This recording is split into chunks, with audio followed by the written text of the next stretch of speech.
Hello and welcome to Sports Wrestling. We're looking at Fallout 4 today, and we're going to be walking through the perks of Fallout 4 that you can use to upgrade your character. When we look at the chart at the beginning, it can be a bit overwhelming. It's just row after row after row. While it is exciting to look at all the perks, it's hard to know what to pick. So today we are going to begin the process of looking a little more closely at the perks of Fallout 4, particularly strength. For those who are interested in being strong and upgrading their character in that way, we're going to dive in today, so join us. We will be walking through these strength perks quickly, so buckle up, hang on tight, and get ready for the ride through the wasteland. First, we're going to look at Iron Fist. For those wandering the wasteland who don't like the idea of collecting weapons and picking them up when it feels redundant, considering you already have 2 weapons attached to the end of your arms and you want to go bare-knuckled into the wild world of Fallout 4, spend your perks on Iron Fist. At level 1, the strength requirement is simply 1, and you can do 20% more unarmed damage with this. At level 2, it's still strength requirement 1, and you can do 40% more unarmed damage with a chance to cripple limbs. At level 3, strength 1 requirement, do 60% more unarmed damage with a chance to stagger your opponent following a blow to the torso. Punch him in the belly and watch him stagger. At level 4, still requirement of strength 1, and you can do 80% more unarmed damage with a chance to knock down your opponent following a blow to the head. Punch him in the noggin and watch him fall down. And finally, at its highest rank, Iron Fist, at its most potent, level 5, requires strength 1 and a level 46 character. You can do 100% more unarmed damage, and you have a chance to paralyze your opponent when you punch them out of vats. And that's Iron Fist. Now we'll quickly go to Big Leagues. Big Leagues, for those of you who like to swing melee weapons in Fallout 4, here's what you want to focus in on upgrading. Levels 1 through 5 require strength level 2, with the final level 5 requires you to have a level 42 character. At level 1, you can do 20% more melee weapon damage. Level 2, 40% more melee damage with a chance to cripple limbs. Level 3, 60% more melee damage with a chance to stagger your opponent following a blow to the belly. Level 4, 80% more melee damage with a chance to knock down your opponent following a blow to head. And level 5, 100% more melee damage with a chance to instant kill your opponent following a blow to the head. And that's Big Leagues. Armorer. Those of you who aren't as focused on offense as you are defense want to focus in on Armorer. It requires level 3 strength. At level 1, you gain access to base level and rank 1 armor mods. Level 2, you get rank 2 armor mods. As you can see, the ranks go along with the perk increases. Level 3, you get rank 3 armor mods. Level 4, rank 4 armor mods. And that's where that baby stops. There is no level 5 currently unlocked or explained, unveiled in Armorer. Maybe there's a level 5 where you get a special rank, but we don't know about it yet. Weaponsmith. Those of you who want to design your own weapons, again, 1 through 4. This is where you want to focus in, and it's just like Armorer. Based on the unlock, you get those level mods. Rank 1, level 1, level 2, rank 2, level 3, rank 3, level 4, rank 4, and it stops there. Now, big guns. This requires strength 5 requirement, so you will be pretty invested here. You've invested quite a bit of strength. You're almost halfway upgraded to the max, and you can start unlocking big guns.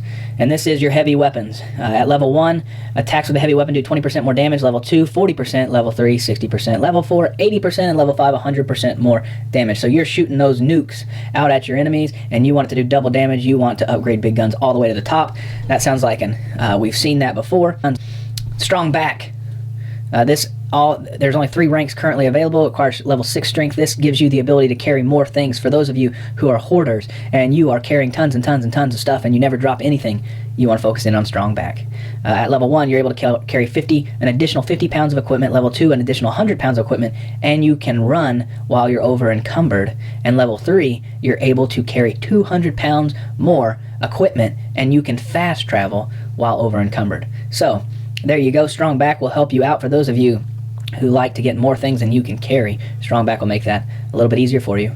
Size Matters is another perk. We're coming to the end of our strength perks. Size Matters. There are 4 levels that we know about currently. It requires strength level 7, so we're getting to a place, unless you put all of your points at the beginning in strength, we're getting to a place where you have upgraded your character quite a bit and maybe you've been playing for a while. So Size Matters at level 1, recoil Level 1 recoil from ranged weapons are reduced by 20%. So you like the sniper rifle and you want it to be a little bit easier, focus in right here on size matters. Level 2 recoil from ranged weapons reduced by 40%. Level 3 recoil from ranged weapons reduced by 60%. And level 4 recoil from ranged weapons reduced by 80%. And that's what we know about at this point. Maybe there's a level 5. We have not been told about it as of now.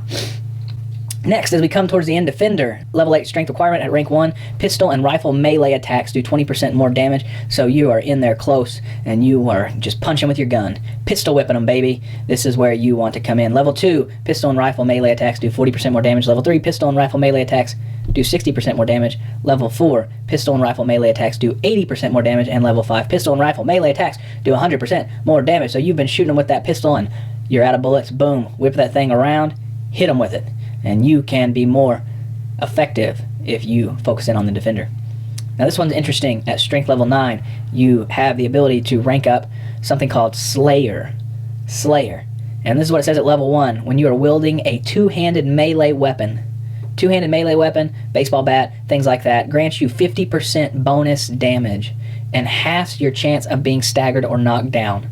At level 2 rank up, wielding a two-handed melee weapon grants you 75% bonus damage and prevents you from being staggered. And level 3, wielding a two-handed melee weapon grants you 100% bonus damage and prevents you from being knocked down. So if you combine Slayer with Big Leagues and you upgrade both of those together, we're talking about crazy melee weapons swinging in the wasteland. So if I was going to rank up Big Leagues, I would probably go and work on Slayer as well. So I would have some crazy skill upgrades when it comes to melee weapons. And then finally, what we know to this point about Juggernaut. Strength level 10. At the first level, enemies in your path will be knocked down when you charge into them. You're running into them and you just, I guess, shoulder block. You are like a running back running through the crowd, and you have a chance to knock down your enemies when you charge into them. Level 2, enemies in your path will be knocked down when you charge into them, and they will receive damage, so it's going to hurt them, baby. And then finally, level 3, enemies in your path will be knocked down when you charge into them, and will receive critical damage with a chance of being killed by the blow. So here's a chance for you to run into them and blow them up. That's it for your Fallout 4 strength perks, what is known to this point. Stay tuned as we have more upcoming rundowns and overviews of Fallout 4 perks. This is Sports Wrestling.